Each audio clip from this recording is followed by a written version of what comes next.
Saç əkimi etdirmişəm 3-cü günümdür və saçım bu formada görsənir. Profilimdə birinci və ikinci günlə bağlı video paylaşmışam ətraflı, keçid edib baxa bilərsiniz.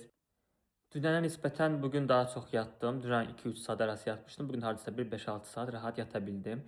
Üzümdə biraz şişkinlik hiss edirəm, çünki bəzi bölgələrdə, xüsusən də çənə hissəsində, burun bölməsində falan şişkinliklər var. Bəzi çox verilən suallara aydınlıq gətirmək istəyirəm. Ən çox verilən suallardan biri ağrılı oldumu, ağrı varmı falan. Xeyr, əməliyyatım ağrısız keçdi. Bilmirəm bu həkimdən mi asılıdır, yoxsa prosesdən, gedişatdan mı asılıdır, amma hər hansı bir ağrı hiss eləmədim. İkinci verilən bir sual, əkilən saçlar nə rəngdə çıxır, rənglə bağlıdır. Hətta bir ifaçı yazıb ki, niyə qırmızı saç əkdirmirsən? Mən qırmızı saç əkdirməmişəm. Sadəcə bu yara mərhələsində olduğu üçün bu formada görsənir. Təbii ki, öz saçım hansı rəngdədirsə, o rəngdə çıxmış olacaq saçlarımda. Və sabah ən əsası sarğını açmaq üçün klinikaya gedəcəm və saçlarım yuyulacaq. Bundan sonraki mərhələ necə olacaq? Yəni özümdə necə bir dəyişiklik və inkişaf görmüş olacağam saç əkimi ilə bağlı. Bunları sən də mənimlə bərabər görmək istəyirsənsə məni izləməyi unutma.